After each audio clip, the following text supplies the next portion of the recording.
欢迎来到小鹿故事会，听故事，长智慧，品人生。每天分享精彩民间故事。今天的第一个故事：老妇上门借米，见女子来历不明，他赶紧将男主拉到屋外。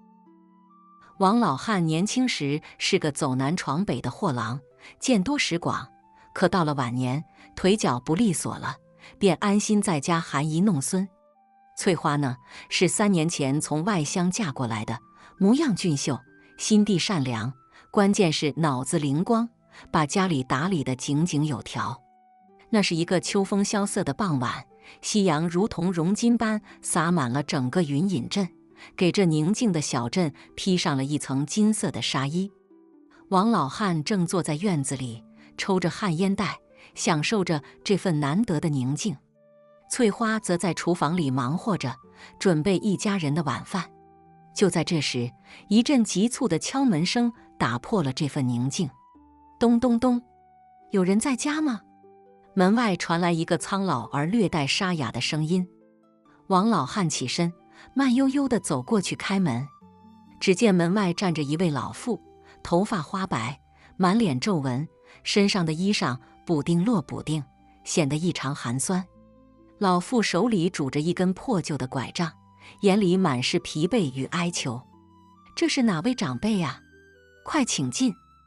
王老汉赶紧将老妇让进院子里，心里琢磨着这镇上的人他都认识，怎么没见过这位呢？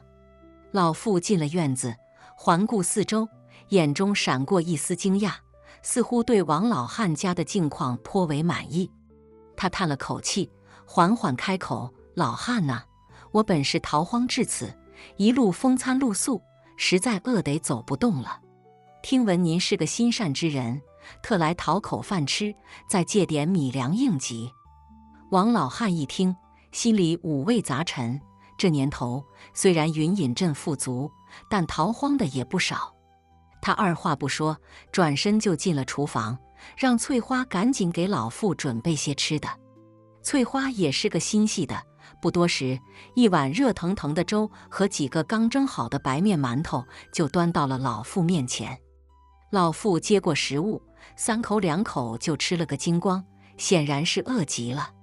吃完后，他抹了抹嘴，感激涕零地说：真是好人啊！老汉，我这还有一事相求，能否再借我些米粮？等我家人找到我，定当双倍奉还。王老汉本想答应，但转念一想，这老妇来历不明，万一……他犹豫了一下，转头看向翠花。翠花似乎看出了他的顾虑，微微一笑，走上前来，轻声细语地对老妇说：老奶奶，借米不是问题，只是我们家也得留个心眼儿。不如这样，您稍等片刻，我陪您去镇上米铺，让掌柜的做个见证，您看可好？老妇一听，眼中闪过一丝复杂的光芒，但很快就恢复了平静，点了点头，表示同意。于是翠花简单地收拾了一下，便陪着老妇往镇上的米铺走去。一路上，老妇沉默不语，翠花也不主动搭话，只是偶尔侧头看看老妇，心中暗自揣摩她的来历。到了米铺，掌柜的一见是翠花，热情地迎了上来：哟，这不是王老汉家的翠花吗？咋有空来我这儿啊？翠花笑了笑，说明了来意。掌柜的一听，眉头微皱，他深知这年头人心难测，但碍于翠花的面子，还是答应做个见证。他从柜子里拿出1袋米，递给老妇，说：老奶奶，这袋米您先拿去，但记得一定要还呀。老妇接过米袋，连连点头，眼中闪过一丝不易察觉的异样。翠花见状，心中更加确定这老妇不简单，但她没有表露声色，只是客气地送走了老妇。回到家中，王老汉见翠花单独回来，心中一紧，忙问：咋样？那老妇没耍啥花招吧？翠花摇了摇头，说：爹，我总感觉这老妇不简单，但具体哪里不对劲，我也说不上来。不过我已经让米铺掌柜的做了见证，应该不会有啥大问题。王老汉一听，心中稍安，但眉头依旧紧锁。就在这时，一阵风吹过，院子里的树叶沙沙作响，仿佛有什么事情即将发生。夜幕降临，王老汉和翠花早早地熄了灯，躺在床上。可翠花翻来覆去，怎么也睡不着，她总感觉今晚会有什么事情发生。果然，到了半夜，一阵轻微的脚步声在院子里响起，翠花立刻警觉起来。她悄悄起身，透过窗缝往外看，只见月光下，一个身影正鬼鬼祟祟地在院子里徘徊，正是那位老妇。翠花心中一惊，但她没有立即喊叫，而是悄悄穿好衣服，出了屋子。她轻手轻脚地靠近老妇，发现老妇正对着院子中央的一块大石头念念有词。翠花心中好奇，便躲在一旁，竖起耳朵听起来。天地神明，听我号令，开启天门，迎我归程。老妇的声音低沉而诡异，听得翠花心里直发毛。就在这时，那大石头突然光芒大放，仿佛被什么东西激活了一般。翠花见状，再也顾不得许多，大喊一声住手，便冲了出去。老妇一听，吓了一跳，转身就想逃跑。翠花哪里肯放，一个箭步冲上去，拦住了老妇的去路。你到底是何方神圣？来此有何目的？翠花厉声问道。老妇见无法逃脱，眼中闪过一丝绝望，她低下头，缓缓开口，罢了罢了，既然被你发现，我也无需再隐瞒。我本是山中修炼千年的狐妖，因不慎触怒天庭，被贬为凡间，需积满千善方可重返仙途。这些年，我四处漂泊，行善积德，今日路过此地，本想借米度日，不料被你识破。翠花一听，心中惊讶不已，她没想到这老妇竟是狐妖。但转念一想，狐妖也有好坏之分，这老妇既然一心向善，倒也不该为难她。就在这时，王老汉也被吵醒，他披着衣服走出屋子，一见这阵仗，愣住了。翠花赶紧上前，将事情的原委一五一十地告诉了王老汉。王老汉一听，沉默片刻，然后缓缓开口：狐妖也好，人也罢，只要心存善念，便是好的。你既然一心向善，我们也不会为难你。只是这借的米，你得记得还呀。老妇一听，感动得热泪盈眶，连连点头：放心，我一定记得还。谢谢你们，谢谢你们。说完，老妇转身化作一道青烟，消失在了夜空中。王老汉和翠花望着老妇消失的方向，心中五味杂陈。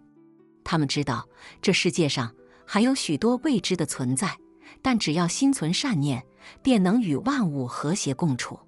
次日清晨，翠花像往常一样打扫院子、做饭，王老汉则坐在院子里抽着旱烟袋，偶尔抬头望向天空，仿佛在期待着什么。日子一天天过去，云隐镇依旧平静如初，仿佛什么都没发生过。但翠花和王老汉心里明白，这段离奇的经历将会是他们一生中最难忘的回忆。而那位狐妖老妇也再也没有出现过。但每当夜深人静时，翠花总能感觉到有一股温暖的力量在默默守护着这个家。她知道那是狐妖老妇在用自己的方式报答他们的恩情。转眼入了冬，云隐镇下起了大雪，银装素裹，一片白茫茫。这天，翠花正忙着在厨房包饺子，王老汉则在院子里扫雪。突然，一阵急促的敲门声又响了起来。翠花放下手里的活，跑去开门。门外站着一位年轻女子，衣着华丽，面容清秀，手里提着个大包裹，见了翠花就笑：“请问，这里是王老汉家吗？”翠花一愣，点了点头：“正是，您是？”女子微微一笑，说：“我是那位借米的老妇的孙女，特地来还米的。翠花一听，惊讶得合不拢嘴，心想这狐妖老妇还真讲信用。她赶紧把女子让进屋里，王老汉也闻声赶来，见了女子也是一愣。女子说明了来意，从包裹里拿出一袋米，放在了桌子上。翠花一看，那米粒粒饱满，晶莹剔透，一看就知道是好米。女子说：“这是我奶奶特地让我带来的，说是感谢你们的恩情。还有，她让我转告你们，善有善报，恶有恶报，让你们继续行善积德，必有后福。”翠花和王老汉一听，心里头暖洋洋的。他们知道，这狐妖老妇虽然被贬为凡间，但心性善良，知恩图报。他们连连点头，表示一定会记住她的话。女子见状，微微一笑，转身就要离开。翠花忙拉住她：“姑娘，你大老远来一趟不容易，不如留下吃顿饺子再走吧。”女子想了想，点了点头：“也好，那我就不客气了。”于是翠花又忙活起来，包饺子、炖肉。不一会儿，一桌丰盛的饭菜就做好了。三人围坐在桌旁，边吃边聊，气氛十分融洽。女子告诉翠花和王老汉，她叫小玉，是狐妖一族的公主，因为族中变故才流落至此。现在她已经找到了族人，准备返回山中继续修炼。翠花和王老汉一听，恍然大悟，原来这狐妖一族还真存在呀！他们连连感叹，说小玉真是有福气，能找到族人。小玉却摇了摇头，说：“福气不福气的不重要，重要的是能有一颗善良的心。我奶奶常说，善心比啥都重要。”翠花和王老汉一听，连连点头，觉得小玉说的在理。他们知道，这狐妖一族虽然不同于人类，但也有着自己的道义和信仰。他们敬佩小玉和她的族人，也为自己能结识这样的朋友而感到骄傲。吃罢饭，小玉就要离开，翠花和王老汉送到门口，依依不舍。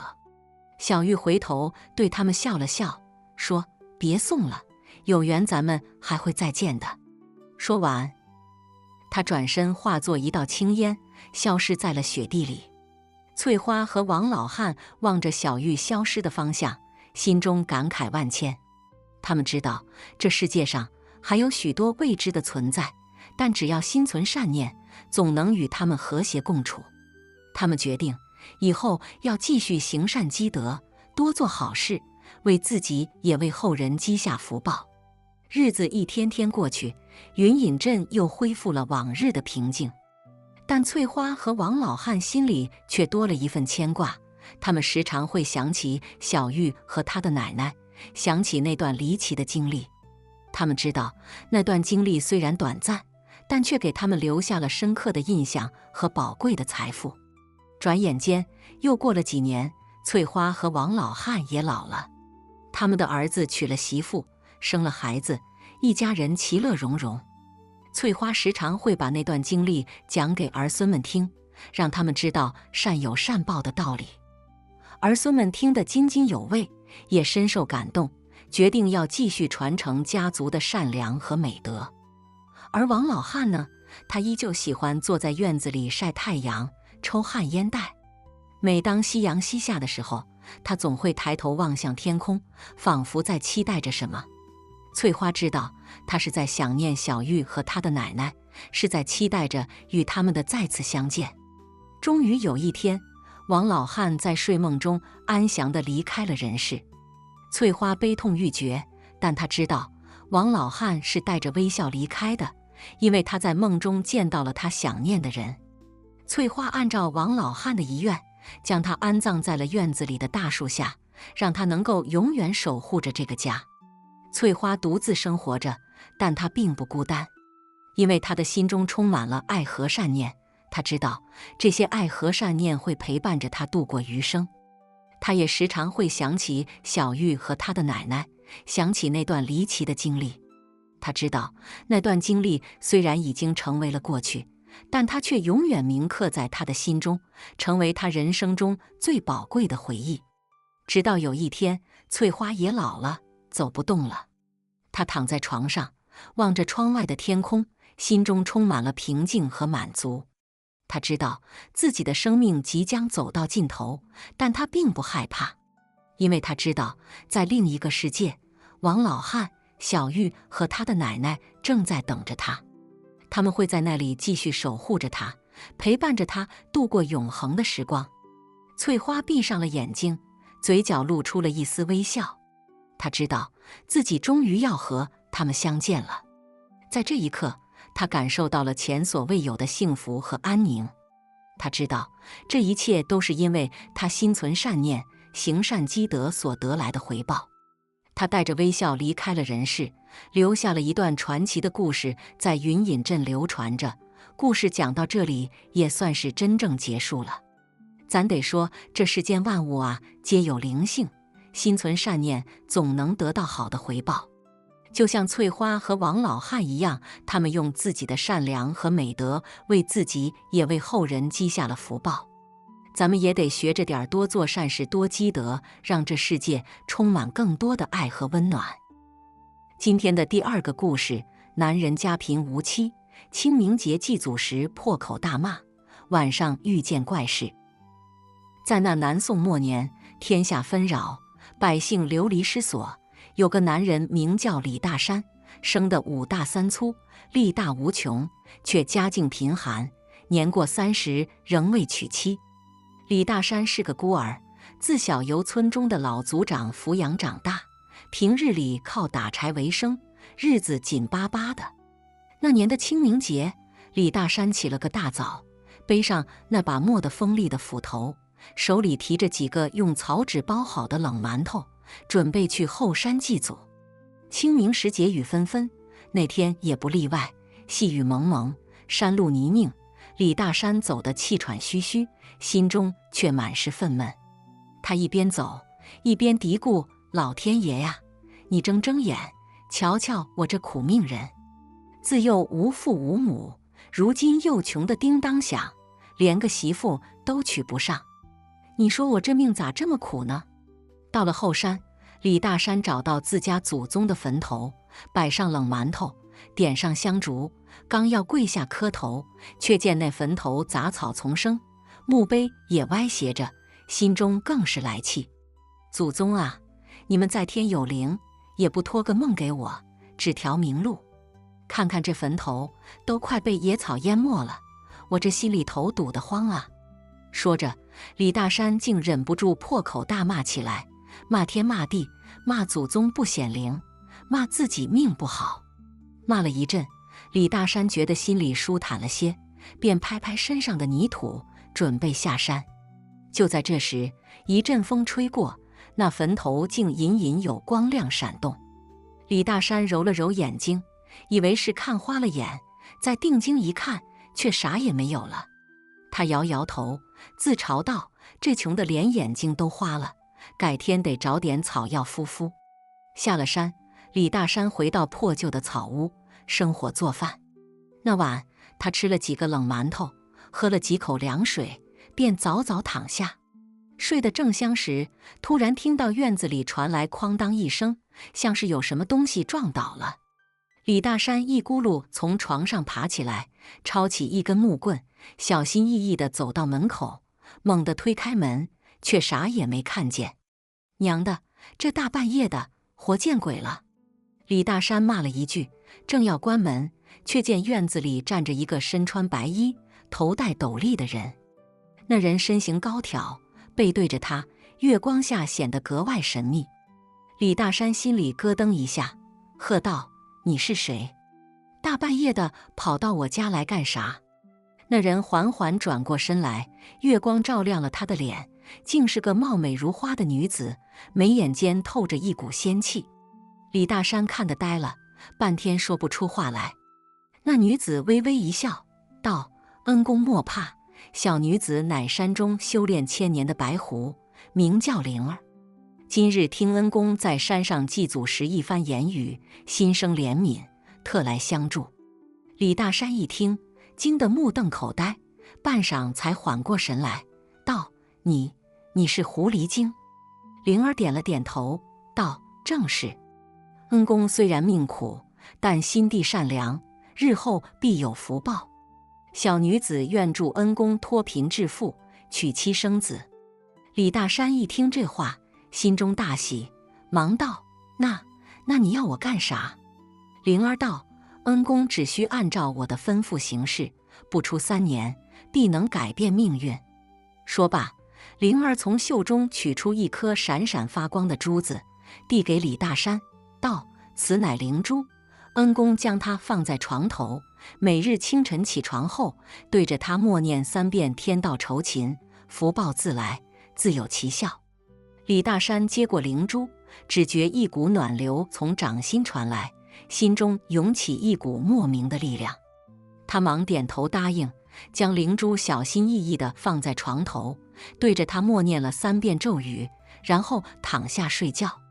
那一夜，李大山睡得格外香甜，梦中仿佛听到有人在耳边低语，教他如何种植草药，养殖家禽，还传授了他一些打柴的秘诀。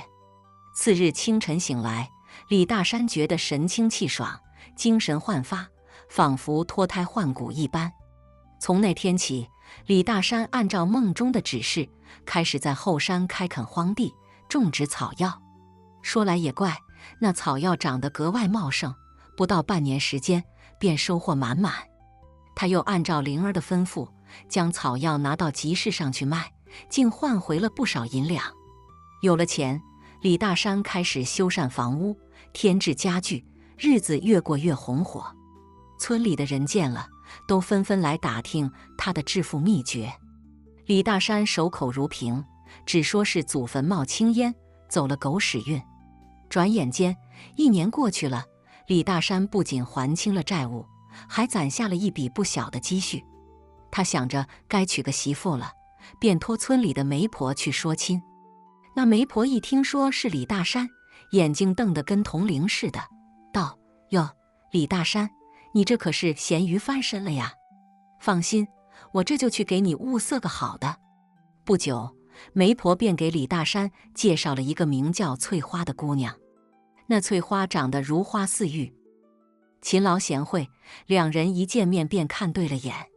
不久，李大山便用攒下的钱，风风光光地将翠花娶进了门。婚后，夫妻2人恩爱有加，日子越过越甜蜜。李大山依旧每日清晨对着灵珠默念咒语，那草药也越长越好，财源滚滚而来。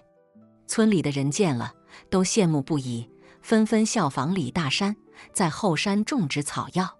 然而好景不长，村里的人渐渐发现，他们种植的草药远没有李大山种的好。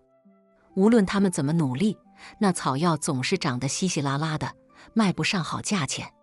村里的人开始议论纷纷，说李大山一定是得了什么奇遇，才能如此顺风顺水。李大山听了，心里暗暗得意，但表面上却装作啥也不知道。他心想：哼，这灵珠可是灵儿给我的宝贝，你们哪知道其中的奥妙。那天晚上，李大山躺在床上，想着这1年来发生的种种奇遇，心中感慨万千。他对着灵珠默默说道：“灵儿啊，谢谢你，没有你，我这辈子怕是只能打光棍了。”就在这时，那灵珠突然光芒大盛，将整间屋子照得如同白昼。李大山惊得坐了起来，只见灵儿从光芒中缓缓走出，依旧是那么貌美如花，仙气飘飘。“恩公，不必客气，你心地善良，勤劳能干，这些都是你应得的福报。”灵儿微笑着说道。李大山忙道：“灵儿，你这1年来一直在我身边吗？”灵儿点了点头，道：“我一直在暗中保护你。不过现在你已经有了自己的家，我也该离开了。”李大山一听，心中涌起一股不舍之情，道：“灵儿，你别走，你走了，我咋办？”灵儿轻轻拍了拍李大山的肩膀，道：“恩公放心，你日后只需牢记天道酬勤，福报自来这句话，便能一生平安顺遂。我还有自己的事情要办，不能一直留在你身边。说罢，灵儿化作一道白光，消失在夜空中。李大山望着灵儿离去的方向，久久才回过神来。从那以后，他更加勤奋努力，不仅将草药种植得越来越好，还带领村里的百姓一起发家致富。然而，就在李大山以为日子会一直这样平静地过下去时，一件离奇的事情却悄然发生了。那日灵儿离去后，李大山的日子过得那叫一个滋润。村里头的人都夸他是个有福之人，娶了个漂亮媳妇不说，还能带着大伙一起发财。李大山心里头那个美呀，整天咧着嘴乐呵，逢人就夸自己祖坟冒青烟，走了狗屎运。可就在李大山美得冒泡的时候，村里头却出了件怪事。那晚，村东头的老王头突然大喊大叫，说是看见鬼了。大伙一听，都吓得不行，连忙跑去查看。只见老王头浑身哆嗦，指着村口的方向，结结巴巴地说：“鬼，鬼呀！白衣长发的鬼！”大伙儿顺着老王头指的方向看去，啥也没看见，都以为是老王头喝多了，胡言乱语。可第二天，村西头的二愣子也说自己看见鬼了，也是白衣长发，飘忽不定的身影。这下大伙儿可真慌了神，纷纷猜测是不是村里头有啥不干净的东西。李大山听了这事儿，心里头也犯嘀咕。他想起了灵儿，心想莫不是灵儿走了，留下了啥麻烦？可转念一想，灵儿是来帮助他的，应该不会害他，便也没太当回事。可这事儿却越闹越大，村里头越来越多的人说自己看见鬼了。一到晚上，大伙儿都吓得不敢出门，家家户户紧闭大门，生怕被那鬼缠上。李大山心里头也犯怵，但想着自己是个大老爷们儿，不能被吓倒，便每天晚上拿着根木棍在村子里头巡逻。那晚月黑风高，李大山巡逻到村口的时候，突然听见一阵哭声，那声音凄惨悲凉，听得人心里头发毛。李大山壮着胆子循声走去，只见村口的大柳树下站着一个白衣长发的身影。李大山心头一紧，喝道：“谁在那装神弄鬼？”那身影缓缓转过身来，月光下，李大山看清了他的脸，竟是灵儿。李大山惊得目瞪口呆，半晌才缓过神来，道：“灵儿，你咋回来了？你不是说要走吗？”灵儿泪眼婆娑地看着李大山，道：“恩公，我舍不得你。”李大山一听这话，心里头那个暖啊，忙道：“灵儿，那就别走了，咱俩一起过日子多好。”灵儿却摇了摇头，道：“恩公，我不能留下，我这次回来是有事相求。”李大山一听，忙道：“啥事儿？你说，只要能办到，我一定帮你。”灵儿道：“恩公可知这村里头为何频频闹鬼？”李大山摇了摇头，道：“不知。莫非你知道？”灵儿点了点头，道：“其实这村里头根本没啥鬼，那些看见鬼的人都是中了妖术。”啥？妖术？李大山惊得眼珠子都快瞪出来了。灵儿道：“这山中有一只黑狐，修炼了几百年，一直想得道成仙，可他心术不正，走了歪路，便用妖术迷惑村民，企图吸取他们的阳气，增加自己的修为。”李大山一听，怒道：“这黑狐竟敢在太岁头上动土！灵儿，你说咋办？咱不能让他祸害乡亲们。”灵儿道：“恩公莫急，这黑狐虽然厉害，但也有克星，只要你能找到那颗千年灵芝，便能制服它。”千年灵芝上哪找去？李大山挠了挠头。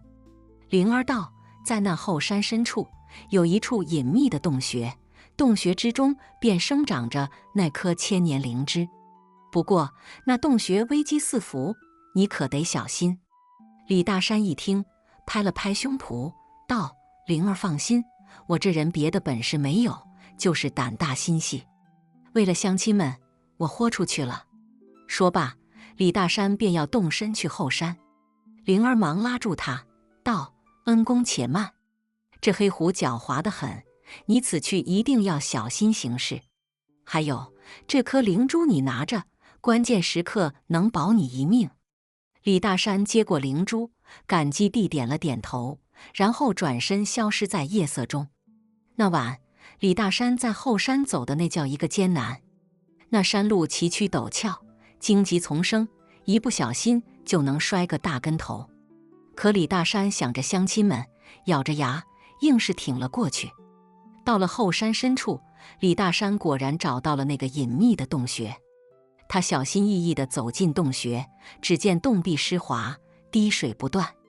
洞穴深处果然生长着一颗灵芝，那灵芝散发着淡淡的光芒，显得格外神奇。李大山刚要上前采摘，突然听见一阵急促的脚步声。他忙躲在一处岩石后，只见一只浑身漆黑的狐狸走了进来。那狐狸长得那叫一个丑陋，一双眼睛绿油油的，仿佛能摄人心魄。李大山心中暗叫不好，知道这便是那黑狐。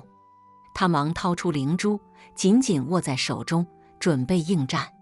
那黑狐一见李大山，便露出狰狞的笑容，道：“哼，小子，竟敢坏我好事！今天我就让你有来无回。”说罢，那黑狐便化作一道黑影，向李大山扑来。李大山心中一紧，忙将灵珠抛出，只见那灵珠在空中化作一道金光，将黑狐击得倒退数步。黑狐吃了亏，怒道：“小子，你别得意，今天我就让你知道我的厉害。”说罢，那黑狐又化作一道黑影，向李大山袭来。李大山忙挥舞着手中的木棍，与那黑狐斗在一处。那黑狐虽然凶猛，但李大山也不是吃素的。他凭借着过人的胆识和灵珠的力量，与那黑狐斗得难解难分。就在这时，李大山突然想起了灵儿的话，心念一动，将灵珠抛向空中。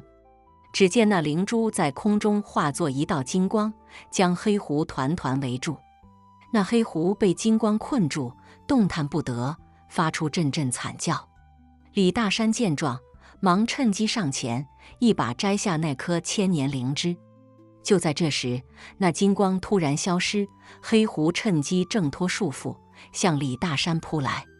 李大山心中一紧，忙将灵芝抛向空中，只见那灵芝在空中化作一道白光，将黑狐击得粉碎。李大山看着眼前的一切，惊得目瞪口呆。他没想到这灵芝竟有如此神奇的力量。他忙上前捡起灵芝，然后转身离开洞穴。回到村里，李大山将灵芝交给灵儿。灵儿接过灵芝，感激地点了点头，道：“恩公，你果然没让我失望。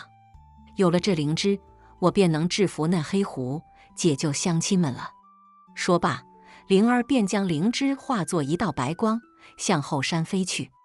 李大山望着灵儿离去的方向，心中涌起一股莫名的感动。他知道，灵儿虽然是个狐狸精，但却比很多人都善良勇敢。那晚，后山传来阵阵雷声，仿佛是天神在惩罚那黑狐。李大山躺在床上，辗转反侧，想着灵儿，想着这一年来发生的种种奇遇，心中感慨万千。第二天清晨，李大山起床后，发现灵儿已经回来了。他浑身是伤，但脸上却露着胜利的笑容。李大山忙上前问道：“灵儿，你咋样了？那黑狐呢？”灵儿微微一笑，道：“恩公放心，那黑狐已经被我制服了，他以后再也不敢来祸害乡亲们了。”李大山一听，高兴得差点蹦起来。他忙拉着灵儿的手，道：“灵儿，你真厉害，这回你可不能再走了，咱俩一起过日子多好。”灵儿却摇了摇头，道：“恩公，我还是得走。我虽然是个狐狸精，但也有自己的使命。这次回来就是为了解救乡亲们，如今使命已经完成，我也该离开了。”李大山一听，心里头那个难受啊，眼泪差点掉下来。他忙道：“灵儿，你别走，我舍不得你。咱俩一起过的这些日子，是我这辈子最快乐的时光。你走了，我咋办？”灵儿轻轻拍了拍李大山的肩膀，道：“恩公，天下无不散之筵席。你日后只需牢记天道酬勤，福报自来这句话，便能一生平安顺遂。还有，这颗灵珠我留给你，关键时刻能保你一命。”说罢，灵儿化作一道白光，消失在天空中。李大山望着灵儿离去的方向，久久才回过神来。从那以后，他将灵儿的话铭记在心，不仅带着乡亲们一起发家致富，还将那颗千年灵芝种在后山，守护着这片土地。岁月流转，李大山成了村里头德高望重的老人。每当夜深人静的时候，他都会想起灵儿，想起那段不可思议的奇遇。他知道，灵儿虽然走了，但他的爱却永远留在了他的心里。而他也用自己的行动证明了天道酬勤，福报自来这句话的真谛。今天的最后一个故事，男女同住一屋，女子边喝酒边说话：“女子，我想生个女儿。”在那江南水乡的一隅，有个名叫桃花坞的小村庄，风景如画，民风淳朴。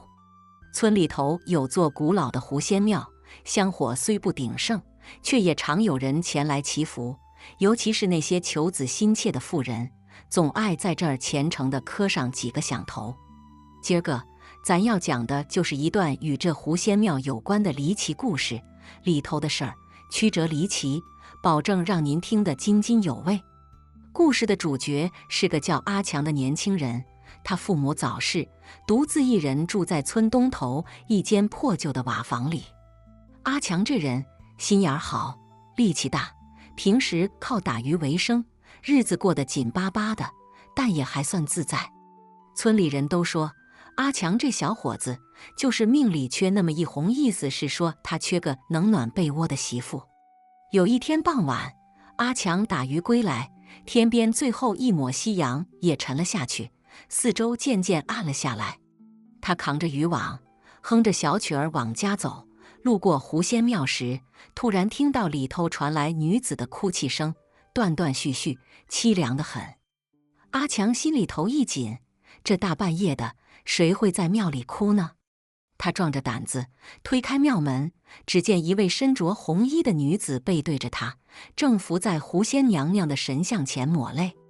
阿强干咳一声，道：“这位姑娘，大半夜的，你这是咋了？有啥难事儿，说出来，说不定我能帮你。”那女子闻声转过头来，阿强一看，好家伙，这女子长得那叫一个水灵，眉眼如画，肌肤赛雪，就像是从画里走出来的仙子似的。女子见阿强是个憨厚的小伙，便抽泣着说：“我叫翠花，是从外乡逃难过来的，本想投奔亲戚，结果亲戚家搬走了，我现在无依无靠，不知道该咋办。”阿强一听，心就软了，心想：这世道好人难做，但咱也不能见死不救啊。于是他鼓起勇气说：“要不你先在我那儿住下吧，虽然地方小，但总能遮风挡雨。”翠花一听，眼里闪过一丝感激，连连点头：“多谢大哥，你真是好人。”就这样，翠花住进了阿强的瓦房，两人同住一屋。但阿强是个规矩人，晚上就在地上铺张席子，从不敢越雷池一步。翠花呢，也是个知恩图报的女子，白天帮着阿强洗衣做饭，晚上则坐在窗前，借着月光缝缝补补，两人相处的倒也融洽。可奇怪的是，自从翠花来了之后，每晚她都会拿出一个小酒壶，边喝酒边跟阿强聊天，聊着聊着就说起了自己的身世。他说他本是狐仙庙附近山林里的一只小狐狸，因机缘巧合修炼成人形，一直守护着这片土地。可最近山林里来了一伙恶霸，他们滥砍滥伐，还捕杀野生动物。他亲眼看着自己的家人和朋友一个个惨死，心里头恨极了，却又无能为力。阿强听了，惊讶得合不拢嘴，心想这翠花莫非真是狐仙转世？但他转念一想，管他是不是狐仙，只要能好好过日子，比啥都强。于是他安慰翠花，别怕，有我在，我不会让任何人欺负你。翠花听了，眼里闪过一丝温柔，轻声说，阿强哥，我想生个女儿，像你一样善良勇敢，将来能保护这片土地。阿强一听这话，脸刷得红了，他挠挠头说，这事儿得慢慢来，不急。然而就在两人关系日渐升温的时候，村里却发生了一件大事。那伙恶霸终于找到了翠花的藏身之处，他们听说桃花坞有个漂亮的女子，便起了歹心，打算将她抢回去做压寨夫人。那天夜里，月色朦胧，恶霸们趁着夜色悄悄包围了阿强的瓦房。阿强睡得正香，突然听到外面传来吵闹声，他猛地惊醒，拿起一根木棍冲出门去。只见一群手持棍棒、面露凶相的人正围着翠花，眼瞅着就要动手。阿强大喝一声，住手！光天化日之下，你们想干啥？恶霸头子一看是个穷小子，不屑地笑道，哼，识相的赶紧滚开，别挡大爷的道。阿强哪里肯让，他挥舞着木棍与恶霸们打了起来。翠花见状，也施展出狐仙的法力，化作一道红光，在人群中穿梭，所到之处，恶霸们纷纷倒地不起。可恶霸人多势众，阿强渐渐体力不支，被一群人按在地上。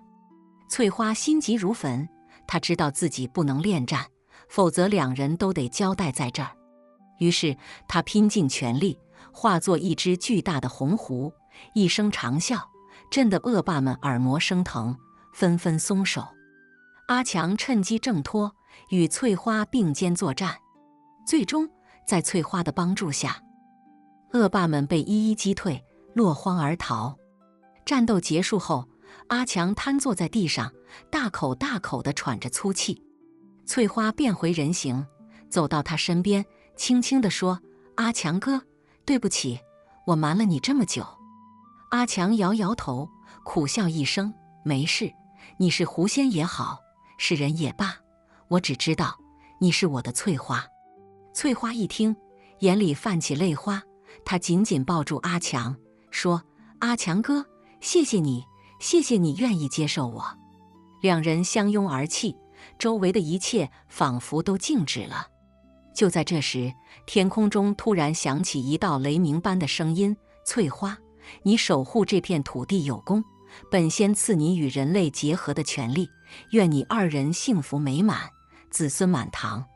原来这一切都是狐仙娘娘的安排，她一直在暗中观察着翠花和阿强，见他们心地善良，便成全了这段奇缘。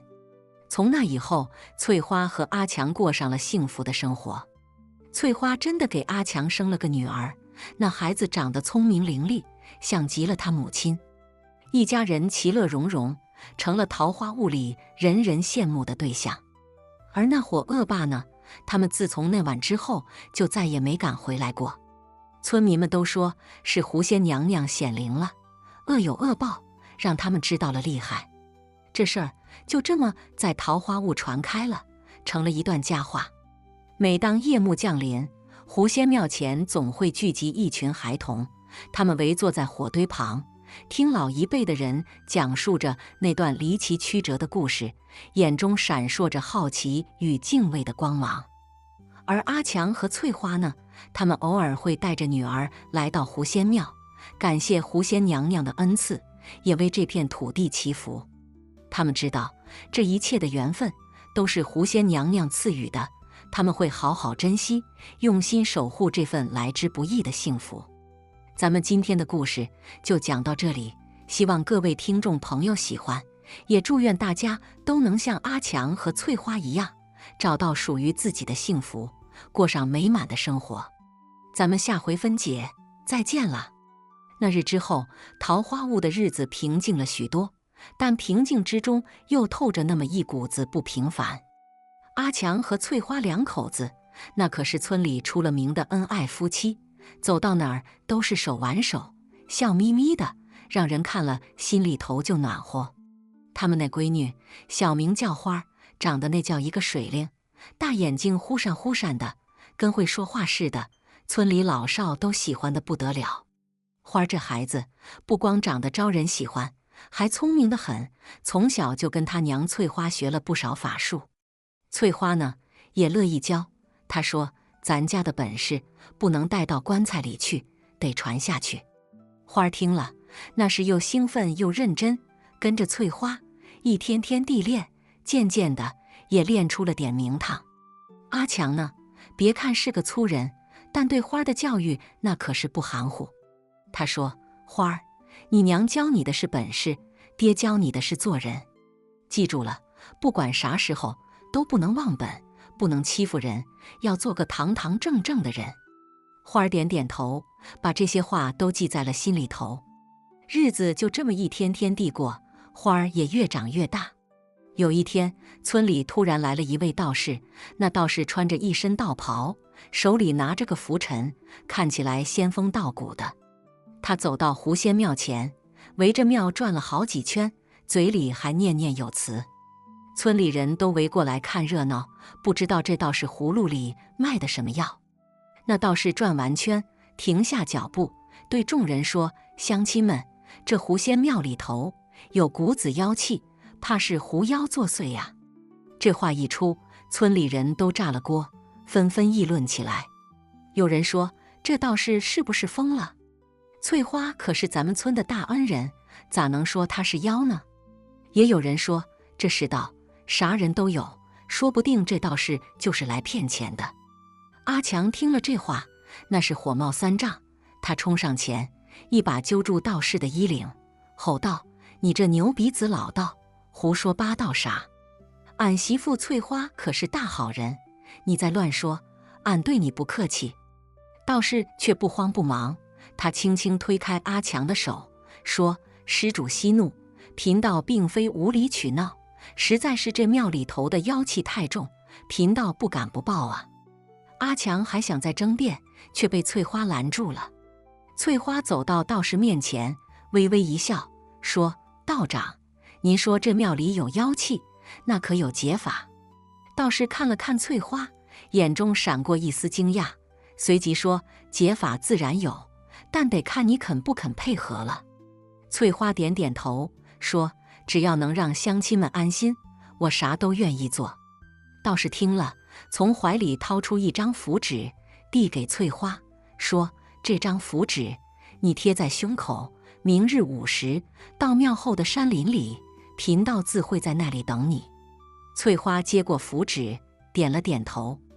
阿强在一旁看得云里雾里的，想问啥，但看翠花那眼神，知道问了也是白问，只好闭了嘴。